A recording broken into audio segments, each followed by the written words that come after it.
welcome to Stella's Meza. On today's episode, I want to give you a special recipe, and this recipe is for something called Kashata. Now, Kashata is a cross between a candy and a cookie that is found predominantly in Kenya and East Africa, and it is delicious. I remember this from my childhood, and I used to enjoy this very much. In every neighborhood, in almost every neighborhood, there's a person who knows how to make Kashatas and sells them. I remember growing up in Kenya when my nieces and nephews were born. Every time they'd come to grandma's house, that's what they'd request. They always come with pocketfuls of money to come and buy Kashatas, and that's why they love coming over to grandma's house. So Marvin, Michelle, Marie, this one's for you, all right? And in the stove, on the stove over here, I will show you exactly what we need. Give me 1 second to pull my ingredients together. I'll be right back with you.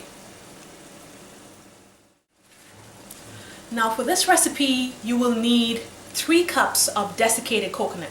Now what desiccated coconut is just grated coconut whose moisture has been taken out. Now to reconstitute this coconut to be in its original state, I opted to use 6 tablespoonfuls of pure coconut milk, which I have over here. See that? Just canned coconut milk. Or you can use, if you don't have coconut milk, you can use just regular milk. And you will also need 2 cups of sugar, granulated sugar, regular granulated sugar, and you'll need about 3/4 cups of water. Now on the stove here I have 3/4 cups of water, some granulated sugar, and I'm going to add some cardamom in there. I'm also going to add a pinch of salt just to balance the flavors, and I'm also going to add food coloring. Now I'm adding gel food coloring because I find the colors for gel food coloring are intense and will not change the texture of the Kashata. Now what I will do over here, and I will pause for a minute because I'm recording this by myself today. I'm going to pause for a minute and bring you down here to see what it is I'm doing. I'm just basically going to moisten the desiccated coconut. So I'll be with you in a minute. Alright, now over here I have my bowl of desiccated coconut, and you will also need one of these. You will need,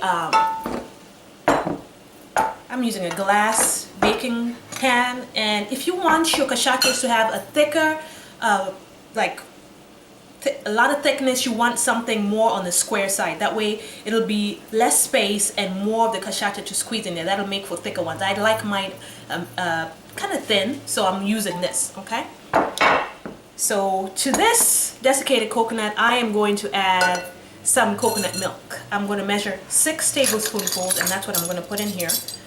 So 1, 2, 3, 4, 5, 6. Now you can also use milk, but I wanted that full coconut flavor. That's why I'm using coconut milk. You can use regular milk. And then you're going to give this a stir with this a spoon, just to make sure that moisture is evenly distributed around in the coconut. And to this mixture, I am going to add 2 teaspoonfuls of powdered milk. Now the reason why I add powdered milk into the mixer is just to give it a nice flavor in there, like a nice creaminess. And you want to mix to make sure that milk goes as much into that coconut, shredded coconut, as you possibly can get it. Don't get like parts of it that are completely wet. Just try and give it a good, even mix.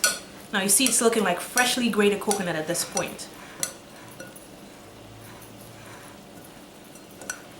Get around, scrape around the edges or the sides of the bowl to make sure you get everything.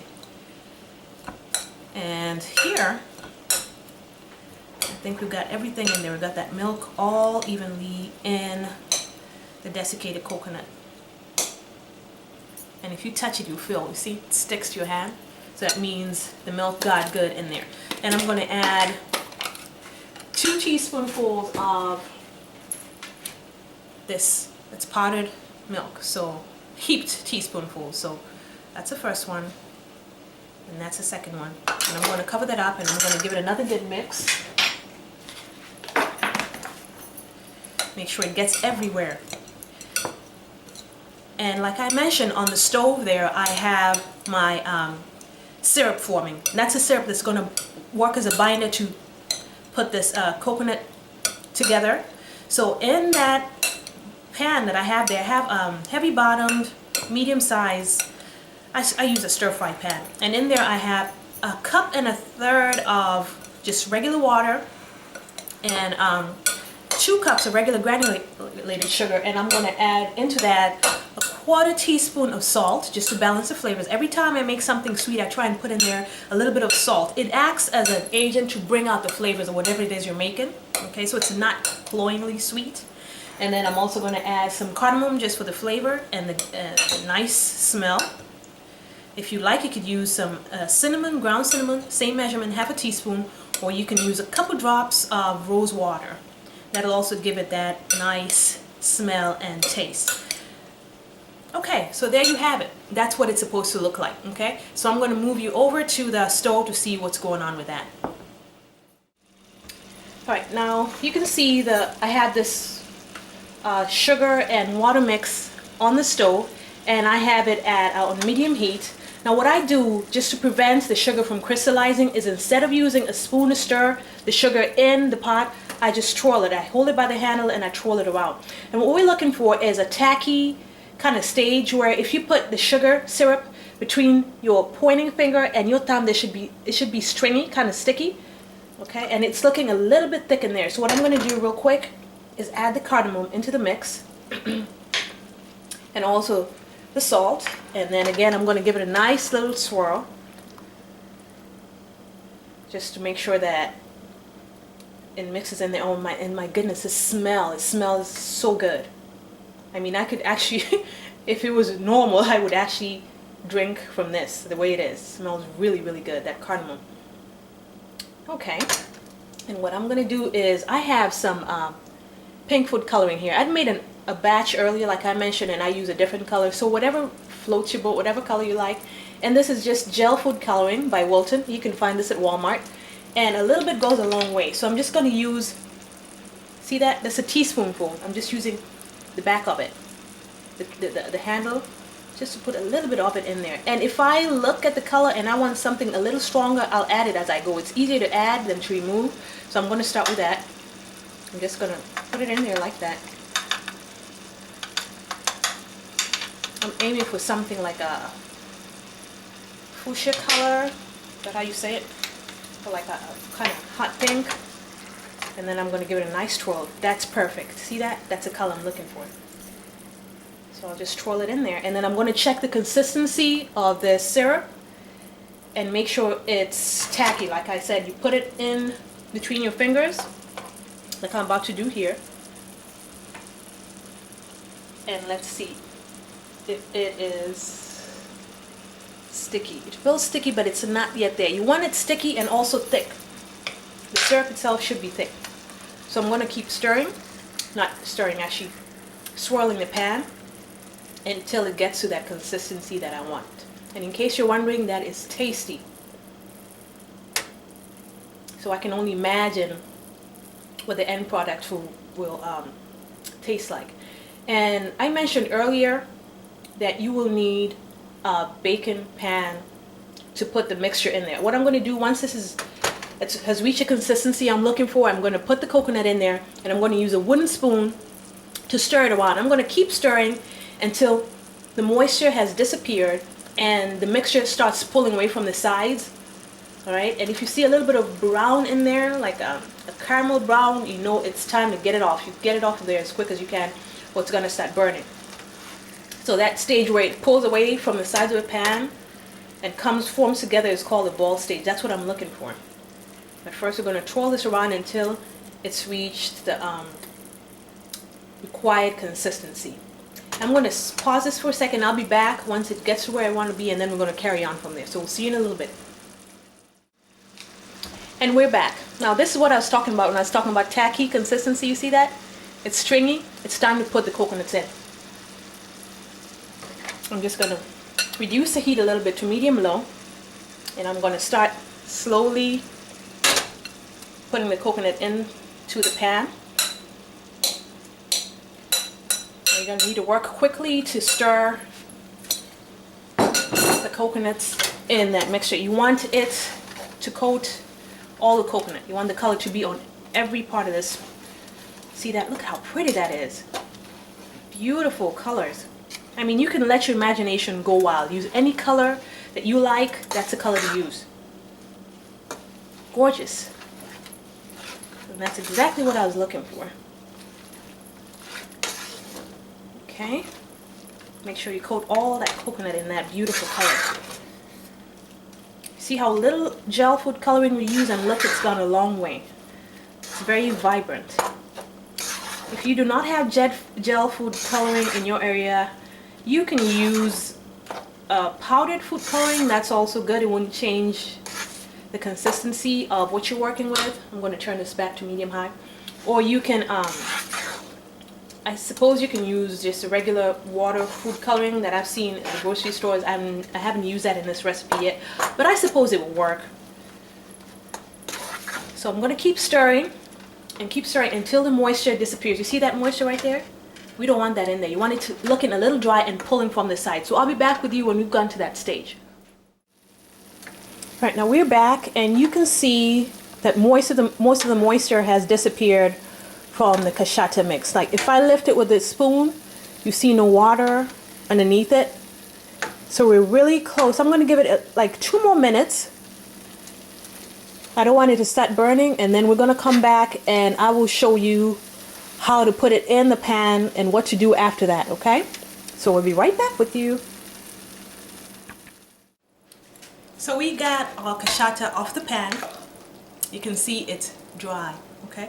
A little bit of that glistening you see right there is just the sugar, okay? The syrup that coated the coconut. So I'm putting it in our prepared glass baking pan. And what you want to try and do is make a nice even layer. Just make sure you get everything, every last bit of it. Make a nice even layer and use your wooden spatula to flatten it out like I'm doing here. Just a nice even layer. And that is so beautiful. Beautiful, beautiful pink. This would be a great thing to make like at a baby shower, or if you're having a bake sale. Like how many times have you seen this? So this is something different. It tastes delicious, very easy and quick to make. I say it takes around 15 to 20 minutes tops, and the reason why it's taking longer is because I wanted you to see step by step how it's done. But once you got a hang of it, easy breezy, really fast to make.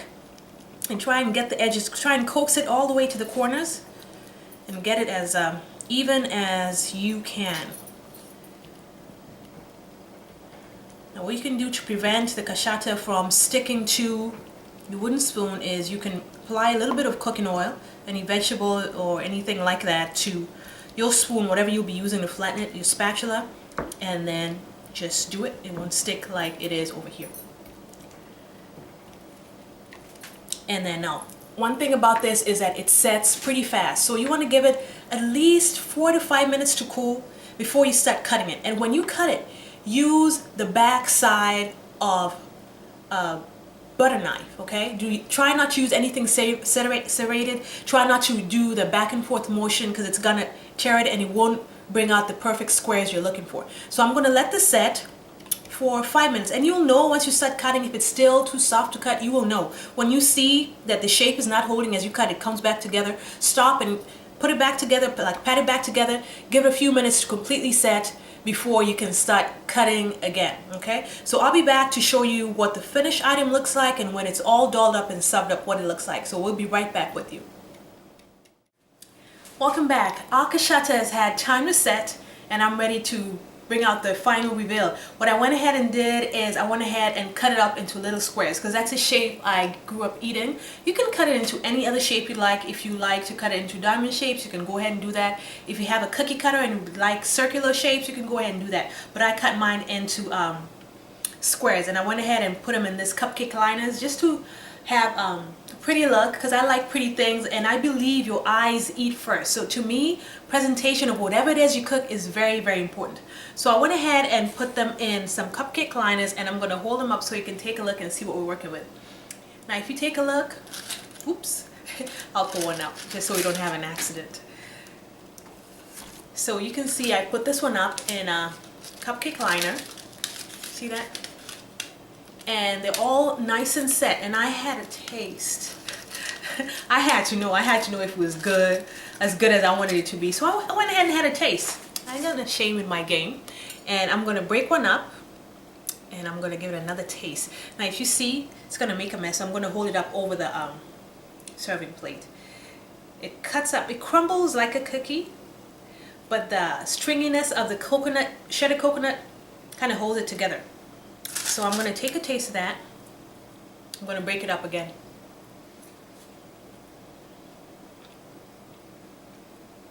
And it just crumbles in your mouth. Like a sugar cookie almost. It's not too sweet, just perfect. The flavor of the cardamom comes through. It has that nice exotic taste. You're like, oh, what is that? It's a cardamom. Really, really, really good. And as you've seen, I dressed it up real nice. Looks real pretty.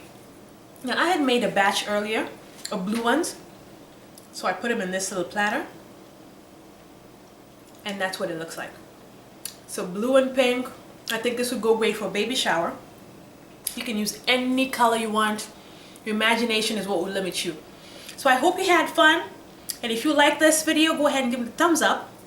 And thank you to all my subscribers who stop by daily, weekly, however often check out my videos. I love you from the bottom of my heart. I appreciate you, and it's because of you, you motivate me to make these videos. So go ahead and tell your friends.